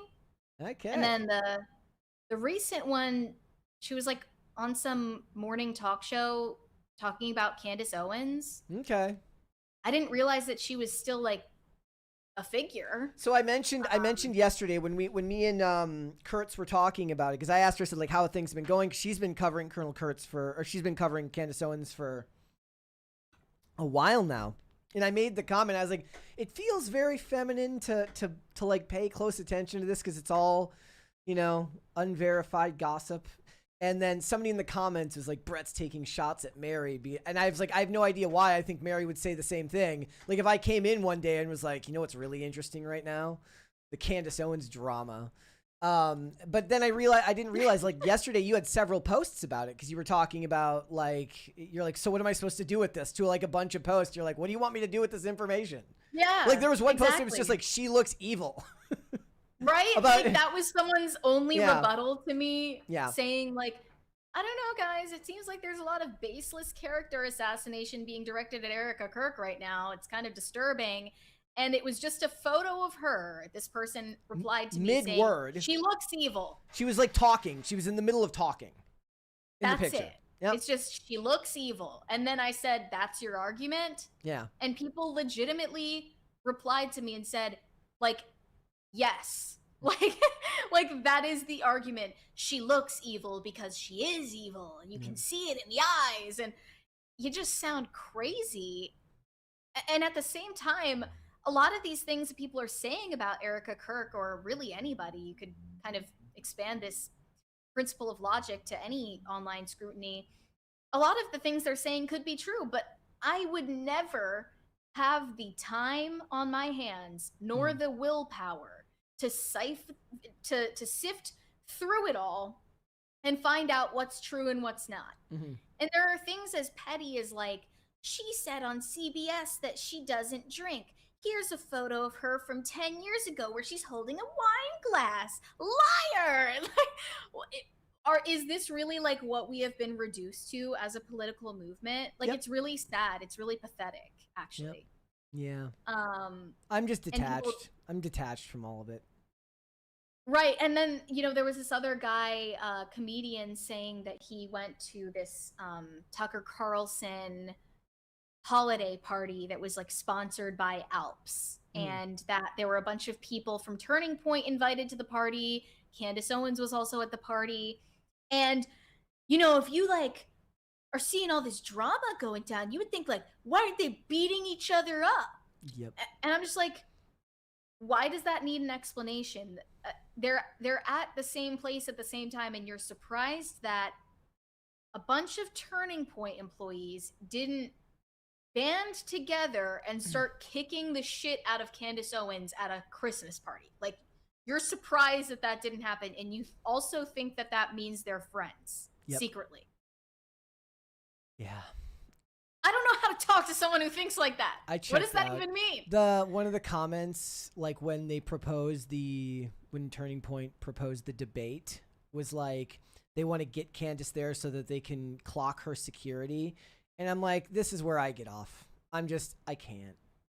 Like, okay, but here's the thing. If I end up getting murdered by Turning Point assassins, I guess I was wrong. But I'm guessing that that's not going to happen because, you know.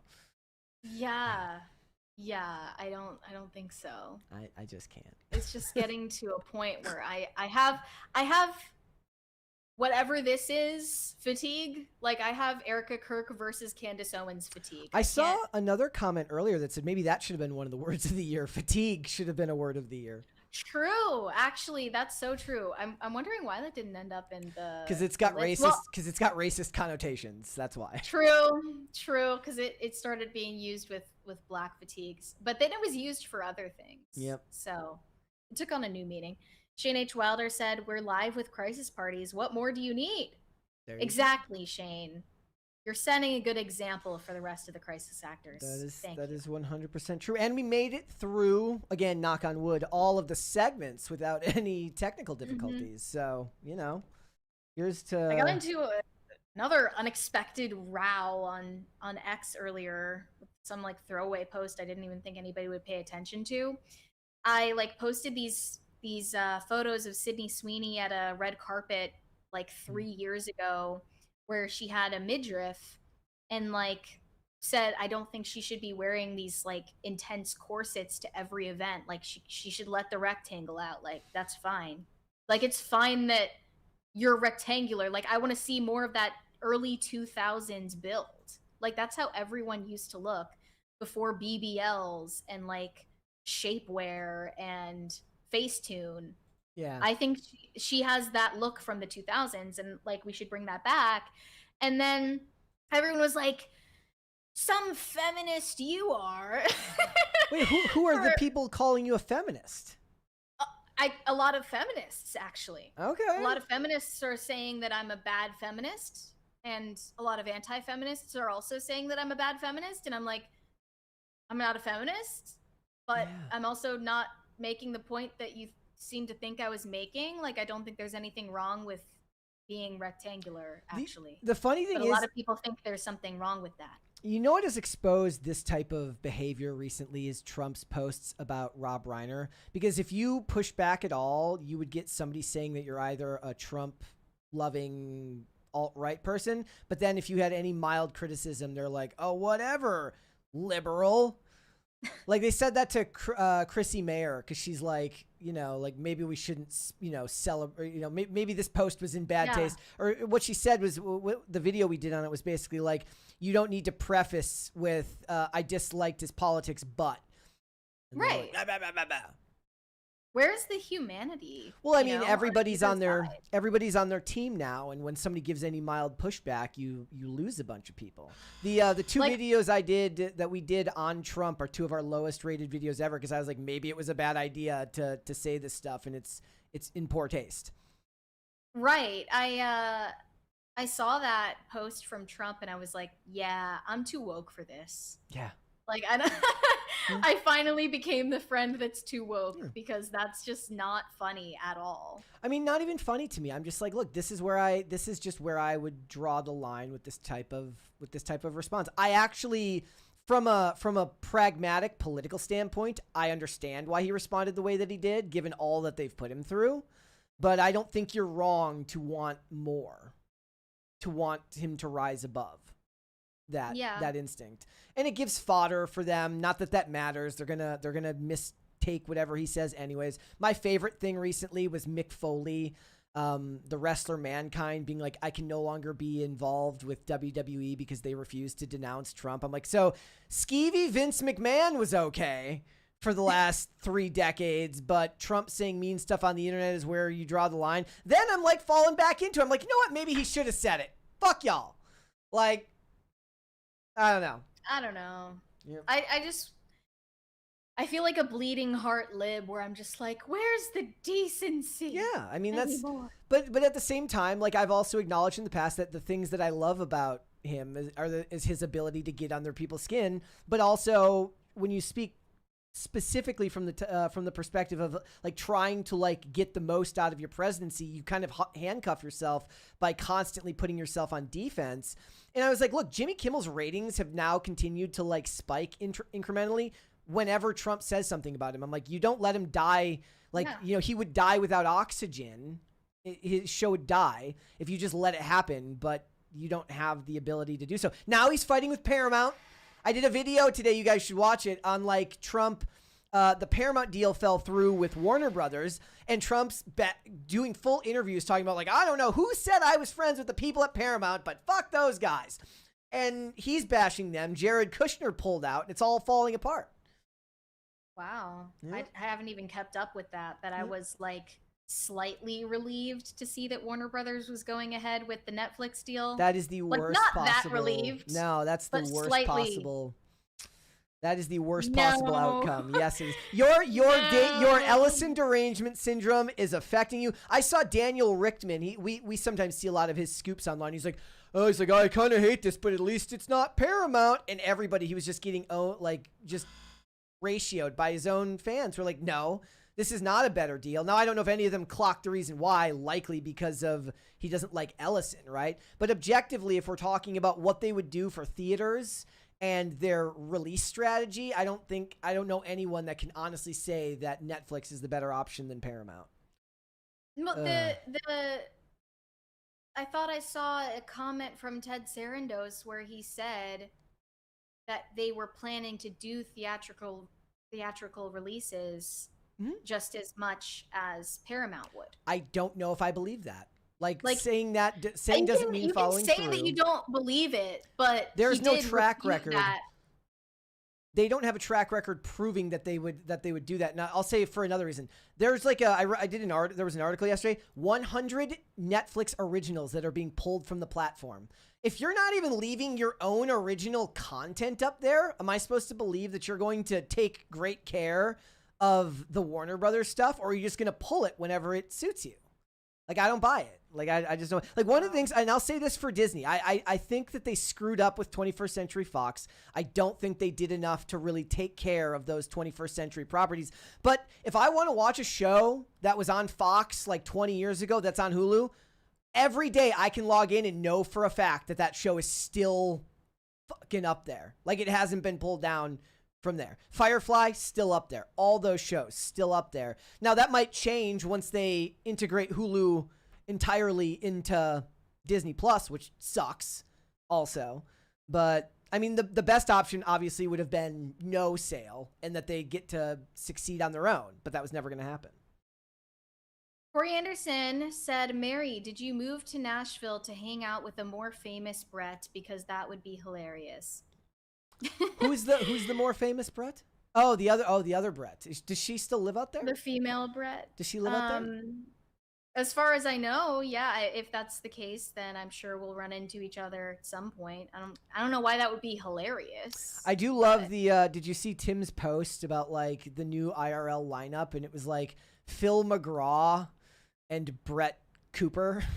He asked ChatGPT about like something about like the new like who should the new hosts of IRL be or like something about that, and it said Phil McGraw and Brett Cooper, and I was like, close enough, I'll take it.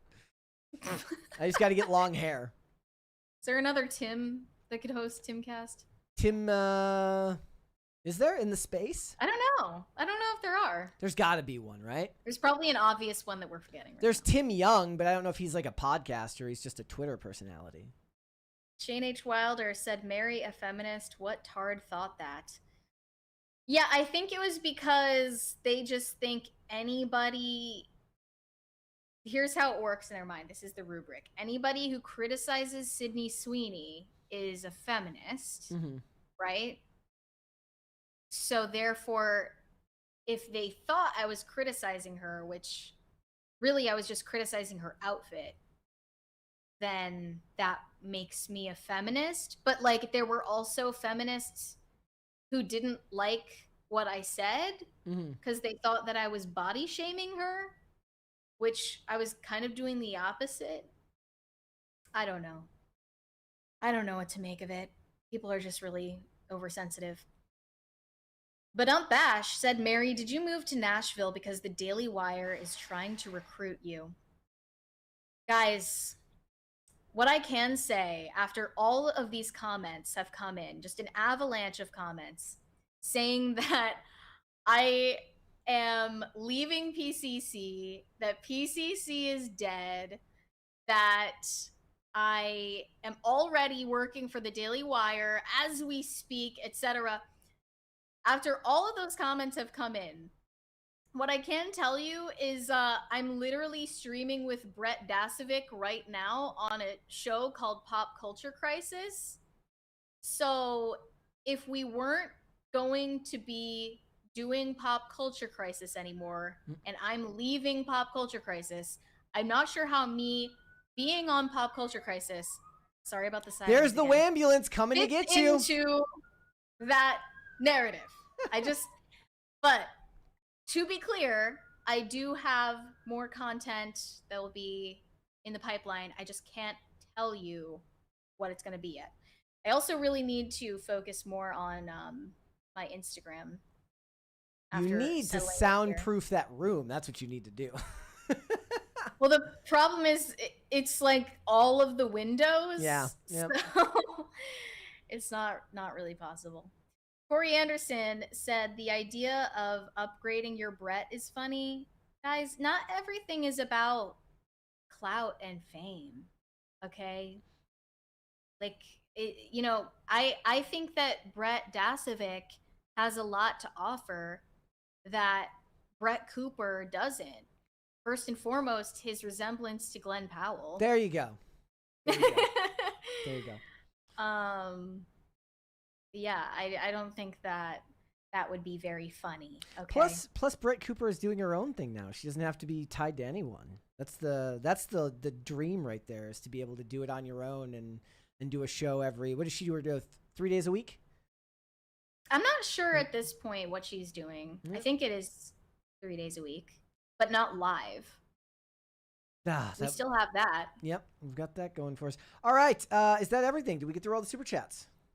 I believe so. All Unless right. there are Rumble rants. Let me check over on because we Rumble. haven't checked for those at all. Broody Gambit over on Rumble says, flying 2 weeks ago, over a 3-hour delay, screen broken, and overhead bin broke, the thing up there where you put your luggage. During landing, I got a food voucher that didn't cover a burger, but the kiosk wouldn't let me use it home at 3 a.m. That could radicalize literally anyone. Wow.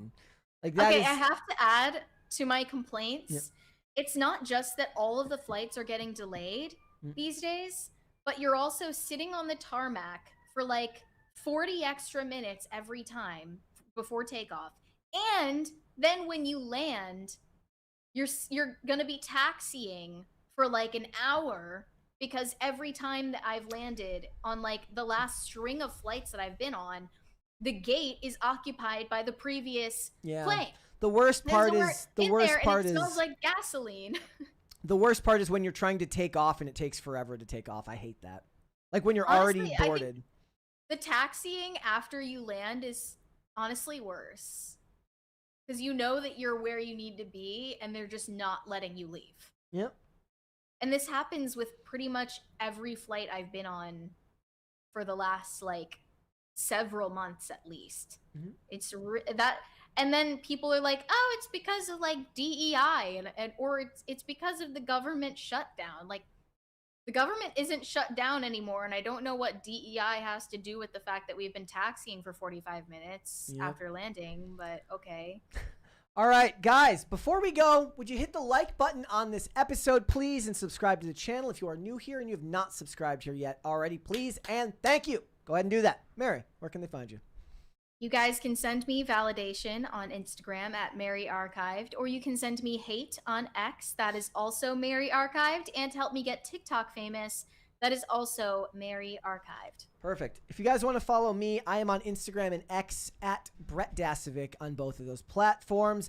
PCC normally 5 days a week, Monday through Friday, 3 p.m. Eastern Standard Time, which is noon Pacific. Alex will be back tomorrow. We're going to be doing another live show in the studio, so stay tuned for that. Mary will be back on Friday and do that, and then goes right into the holiday break. So for the first week there, we will be off. I mean, the company is taking those 2 weeks off, but that first week we will be off air because I'm going to be traveling back to with my wife to see her family. And then when we get back from there, I'm working on filling out some shows. I may do a couple of solo shows and a couple of shows. We'll definitely be doing one with Colonel Kurtz that second week after the first week of Christmas. So we're going to talk about that, or we're going to do that. Remember, you can also listen to this podcast on audio platforms, Amazon Music, Apple Podcasts, Pandora, and Spotify. If you would like to listen rather than just watch this show, you can always rate and review on Apple Podcasts and on Spotify, which is another great way to help the channel out. And if you want to follow us on social media, we are on Twix at popculture_show, Facebook at Pop Culture Crisis, Instagram at Pop Culture Crisis Pod.